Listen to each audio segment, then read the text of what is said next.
யோவான் எழுதிய தூய நற்செய்தியிலிருந்து வாசகம். அக்காலத்தில் இயேசு சென்று கொண்டிருக்கும்போது பிறவியிலேயே பார்வையற்ற ஒருவரை கண்டார்.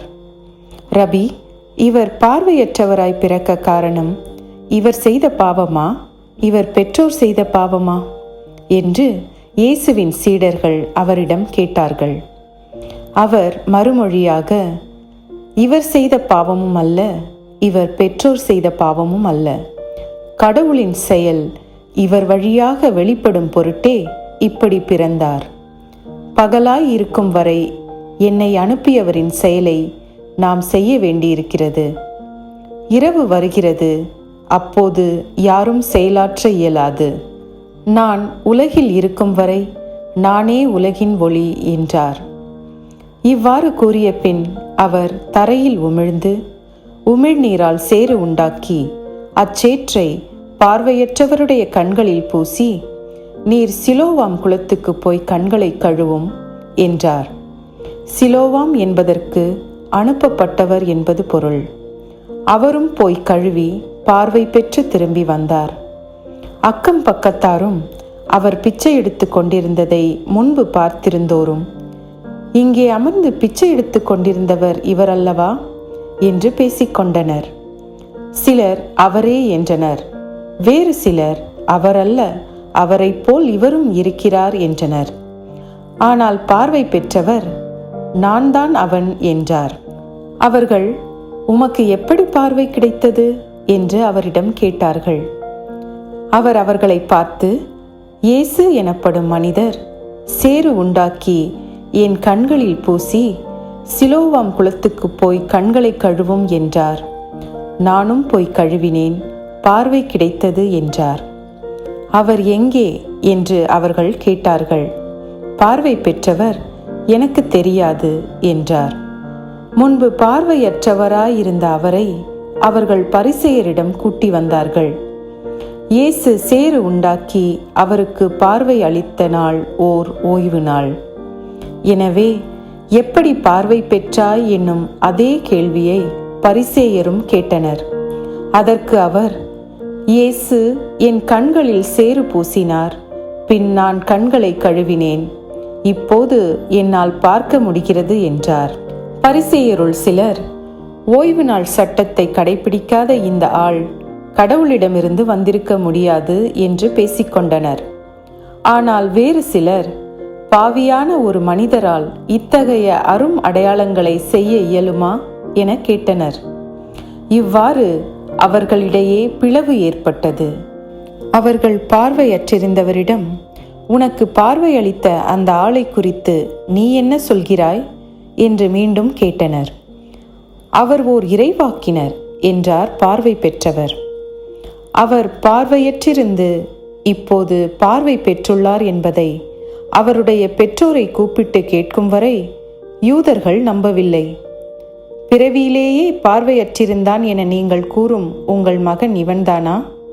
இப்போது இவனுக்கு எப்படி கண் தெரிகிறது என்று கேட்டார்கள்.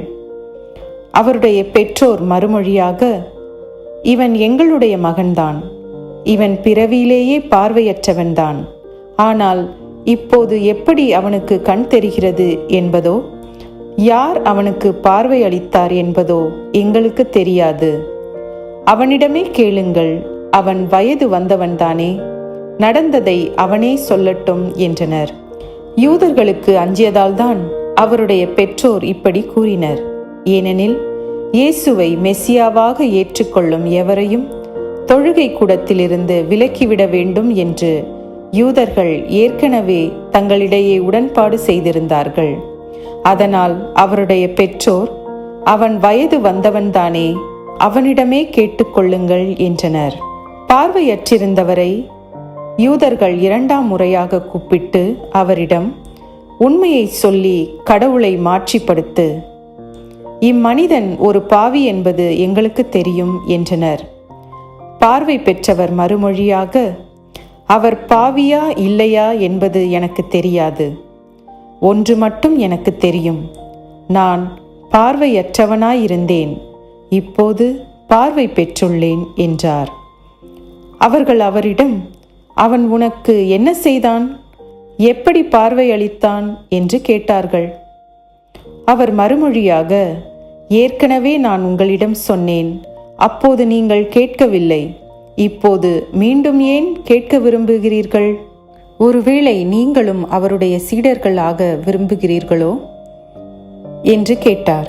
அவர்கள் அவரை பழித்து, நீ அந்த ஆளுடைய சீடனாக இரு, நாங்கள் மோசேயின் சீடர்கள். மோசேயோடு கடவுள் பேசினார் என்பது எங்களுக்கு தெரியும், இவன் எங்கிருந்து வந்தான் என்பதே தெரியாது என்றார்கள். அதற்கு அவர், இது வியப்பா இல்லையா? எனக்கு பார்வை அளித்திருக்கிறார், அப்படியிருந்தும் அவர் எங்கிருந்து வந்தவர் என தெரியாது என்கிறீர்களே. பாவிகளுக்கு கடவுள் செவி சாய்ப்பதில்லை. இறைப்பற்று உடையவராய் கடவுளின் திருவுளப்படி நடப்பவருக்கே அவர் செவி சாய்க்கிறார் என்பது நமக்கு தெரியும். பிறவியிலேயே பார்வையற்றிருந்த ஒருவர் பார்வை பெற்றதாக வரலாறே இல்லையே.